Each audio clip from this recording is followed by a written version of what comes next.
Welcome to the deep dive. You shared your sources with us, and, well, we're here to pull out the really vital stuff, give you those insights without you having to wade through everything. Exactly. And today we're digging into something pretty fundamental. Yeah. The idea, the power, really, of having a clear end vision. Our listeners sent over some notes, really insightful stuff exploring this. It started in a ministry context, but it applies way beyond that. Right.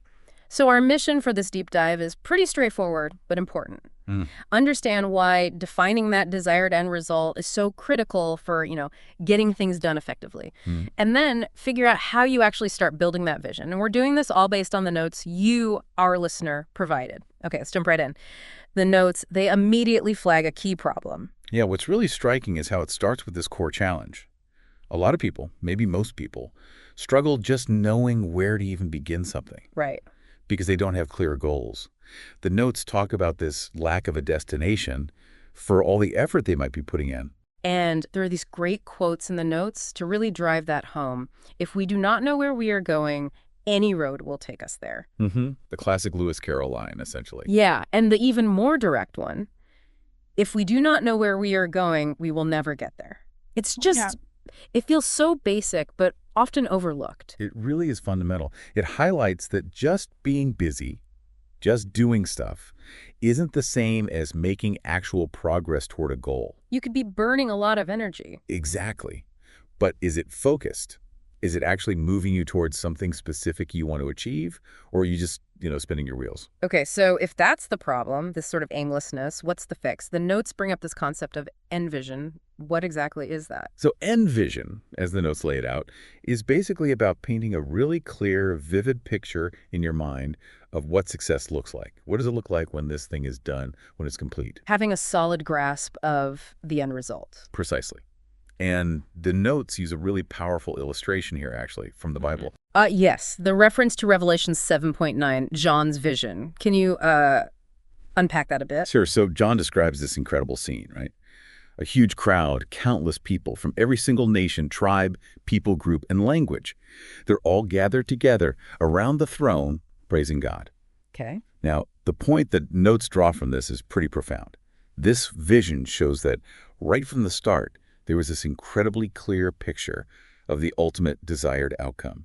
God knew the end from the beginning, so to speak. So that suggests, it suggests a link between having that big picture and knowing what to do now. That's the connection the notes make.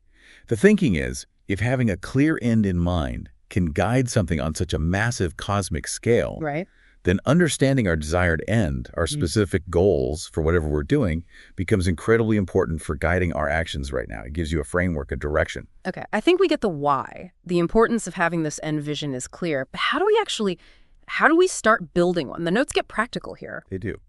The very first practical step mentioned is defining your focus groups. Focus groups, okay. Yeah, it's about identifying the specific community or the specific set of people that you're actually trying to reach or impact with whatever you're doing. And that focus group could look different depending on the situation, right? The notes mention it could be based on ethnicity, maybe a language group that stretches across different areas.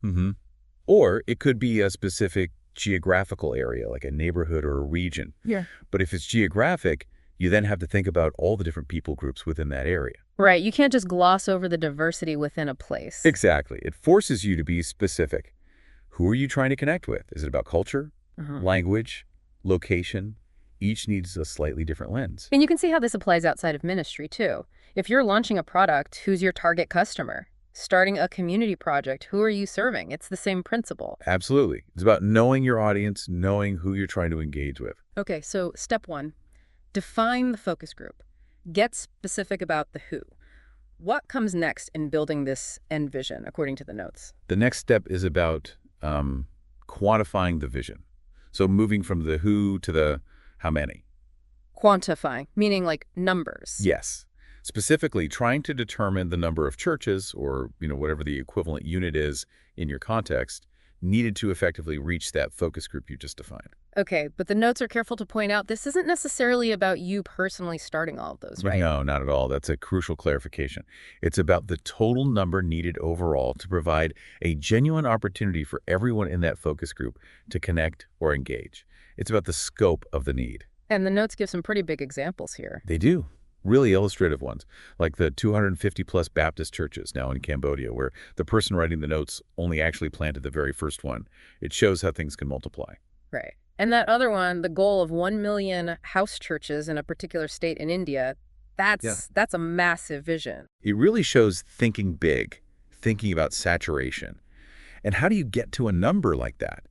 Well, the notes suggest starting by estimating the number of smaller units, like villages or distinct communities, within your focus group.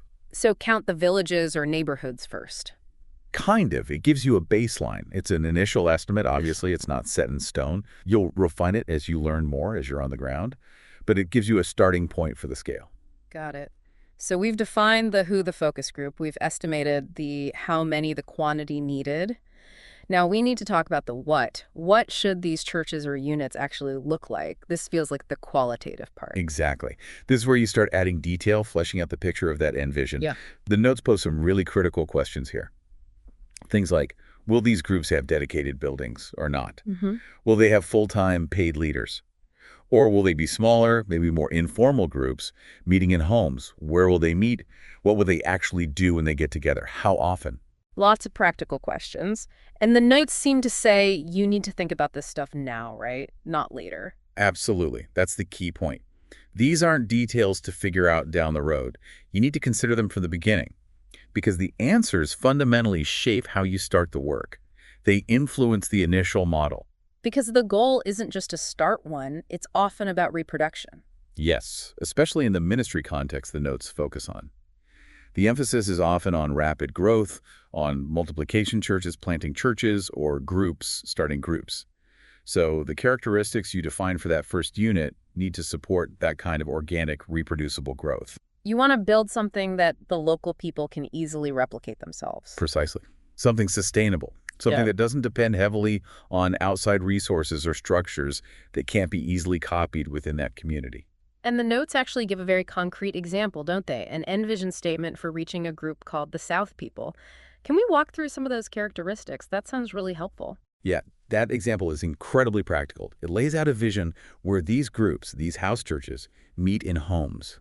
They meet as often as needed, which could be several times a week, not just once. Okay, flexible. Very. And their activities, centered on things like Bible study, framed as discipleship, leadership training happening right there in the group, worship using local styles, and maybe local instruments. So culturally relevant. Exactly. Plus, fellowship, sharing communion, baptism, actively witnessing in their communities, supporting each other, and critically intentionally planting more house churches. That's built into the DNA. And what about leadership? That's often a bottleneck. Right. So this vision calls for multiple unpaid leaders. They're chosen based on spiritual character. The notes mention 1 Timothy and Titus rather than formal education or degrees. Interesting. That definitely helps with reproducibility. It does. And the training for these leaders, it's practical, on the job, happening within the house groups themselves. It's participatory, not just lectures. Again, this empowers local people and avoids dependency. And the financial aspect ties into that too. Totally. Because they meet in homes and don't have paid pastors in this model, they're financially self-supporting right away. Any resources they do have can go towards outreach, helping others, planting more groups. So they're independent units, but are they isolated? No, the vision includes connection. They'd have occasional joint celebrations, larger fellowship gatherings, and eventually, as numbers grow, they might form wider associations if needed. But the core unit is the simple, reproducible house church. And they even put a number on the initial goal in that example. Yeah, it's very specific. The initial goal was to plant 100 of these strategic house churches. But the vision, the end vision, was that these would reproduce down to a third generation. Wow. Ultimately aiming for about 15,000 churches, enough for roughly one church for every 1,000 people in that South People group. That level of detail really shows how the end vision connects the immediate steps to the huge long-term goal. It really brings it together. It's all about creating these sustainable, reproducible models that fit the local context. Okay, so bringing this back to you, our listener. The notes wrap up this section by stressing how important it is to actually write down your own personal end vision statement. Yes, that act of writing it down is crucial. You bring together those key pieces, your defined focus group, the who, your best estimate of the numbers needed, the how many, and those vital characteristics you desire for those units, the what and how. You synthesize it all. Exactly. Into a clear, concise statement of what you're aiming for. It's like putting that destination clearly on your map before you even start the car. It really serves as that guide, that North Star for everything that follows. Yeah. Okay, so to wrap up this deep dive, we've looked at why having that clear end vision is just so necessary. It combats aimlessness, provides direction. Prevents wasted effort. Right. And we walked through the process outlined in the notes. Identifying the focus group, quantifying the vision, estimating the reach needed, and then, really importantly, qualifying it by detailing the desired characteristics of whatever you're trying to build or create. And remember, this isn't just for ministry, like we saw in the source notes. It applies everywhere. Running a business, leading a project, tackling a personal goal, having that clear picture of the end result, it will absolutely shape and, frankly, improve what you do right now. Definitely. So maybe here's a final thought for you to chew on. How might taking the time to really define your end vision for whatever goal or challenge you're facing, how might that actually reshape your approach? Yeah, what might you discover? What new paths might open up if you truly envision the completed picture first? It's about tapping into that power, the power that comes from knowing exactly where you intend to go.